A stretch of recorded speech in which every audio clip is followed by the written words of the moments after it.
নমস্কার বন্ধুরা, মৌদেব অফিসিয়ালে আপনাদের স্বাগত। আজকের রেসিপি চিকেন কষা। এখানে 500 গ্রাম মতো চিকেন আছে। এখানে আলু, পেঁয়াজ, টমেটো, কাঁচা লঙ্কা, আদা রসুনের পেস্ট সব কিছু করা রেডি হয়ে গেছে। এখানে কড়াইয়ে তেল দিয়ে দিলাম। এবার তেলটা একটু গরম হয়ে গেলে আলুগুলো সব ভেজে নেব।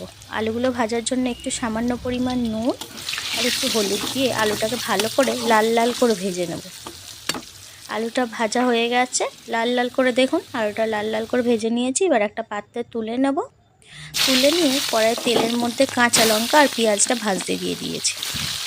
এদিকে কাঁচা লঙ্কা আর পেঁয়াজটা একটু ভালো করে ভাজা ভাজা হবে। আর একটা বাটিতে মশলা করে নেব। মশলা বলতে একটা বাটিতে টক দই দিয়েছি, অল্প 3 চামচ মতো টক দই নিয়েছি। আর এতে লঙ্কা গুঁড়ো, হলুদ গুঁড়ো আর জিরে গুঁড়ো দিয়ে আর স্বাদ মতো লবণ দিয়ে ভালো করে একটা পেস্ট বানিয়ে নিয়েছি। পেস্টটা একটু পাতলা করার জন্য ওতে একটু জল দিয়ে পেস্টটা আর একবার তৈরি করে নেব। আর এদিকে কড়াই পেঁয়াজটা ভাজা হয়ে গেছে বলে টমেটোটা দিয়ে দিলাম। টমেটো আর পেঁয়াজটা একটু ভালো করে ভাজা হয়ে গেলে এরপর যে আদা রসুনের পেস্টটা করে রেখেছিলাম সেইটাও দিয়ে দিলাম। দিয়ে মশলাটা আদা রসুন পেঁয়াজ টমেটো একটু তেলের মধ্যে ভালো করে ভেজে নেব, যাতে রসুনের কাঁচা গন্ধটা চলে যায়। এদিকে মশলাটা ভালো করে ভাজাও হয়ে গেছে। আর যে মশলাটা আলাদা করে রেখেছিলাম লঙ্কা হলুদ টক দই দিয়ে, তাতে সামান্য পরিমাণ জল দিয়ে মশলাটা আর একবার পেস্টটা করে নিলাম।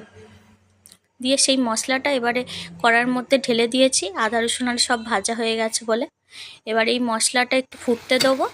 দেখবেন তারপরে মশলাটার ওপর থেকে তেল ছেড়ে দেবে, তারপরে মাংসগুলো দেবো। মশলাটা ভালো করে কষানো হয়ে গেছে, দেখুন মশলাটা থেকে একদম তেল ছেড়ে দিয়েছে, ওপরে তেল ভাসছে। এই পর্যায়ে এবার ধুয়ে রাখা মাংসগুলো দিয়ে দিচ্ছি এক এক করে। মাংসগুলো সব দিয়ে দেওয়া হয়ে গেছে। এবার মশলার সাথে ভালো করে মাংসগুলো কষিয়ে নেব। মাংসগুলো ভালো করে কষিয়ে নিতে হবে, তবে কিন্তু মাংসর টেস্টটা ভালো আসে। যত মাংস ভালো করে কষাবে তত কিন্তু টেস্ট ভালো আসে মাংসর তরকারি। মাংসটা আমি ভালো করে কষিয়ে নেব। মাংসগুলো আমি ভালো করে কষিয়ে নিচ্ছি। আপনাদের একটা কোশ্চেন জিজ্ঞাসা করছি, আপনাদের কষা মাংস খেতে ভালো লাগে না ঝোল মাংস খেতে ভালো লাগে?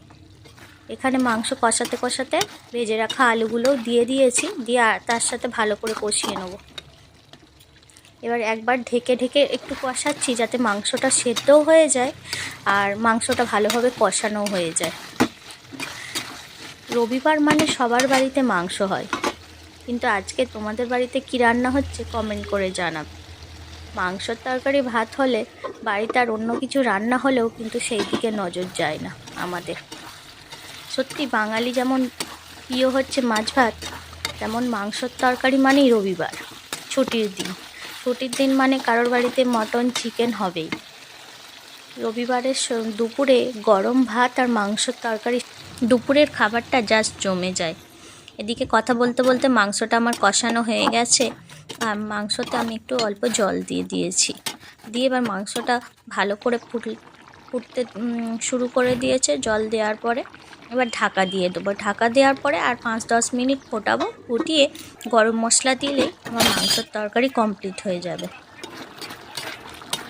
মাংসের তরকারিটা ফুটে উঠেছে, আমি একটু নাড়িয়ে দিলাম। আলুগুলো সিদ্ধ হয়েছে কি একবার দেখে নিলাম। দিয়ে আর একবার ঢেকে মাংসের তরকারিটা হতে দেবো আর 5 মিনিট। গরম মশলাটাও আমি দিয়ে দিলাম, দিয়ে 5 মিনিট ঢাকা দিয়ে দেবো, দিয়ে নামিয়ে নেব। গরম মশলাটা দেওয়া হয়ে গেছে, দিয়ে ভালো করে তরকারির সাথে একটু মাখাচাকা করে নামিয়ে নিয়েছি। দেখুন কি সুন্দর শুকনো শুকনো হয়েছে। আমার ভিডিওটা যদি ভালো লাগে চ্যানেলটা সাবস্ক্রাইব করে দেবেন, ভিডিওটাতে একটা লাইক করে দেবেন।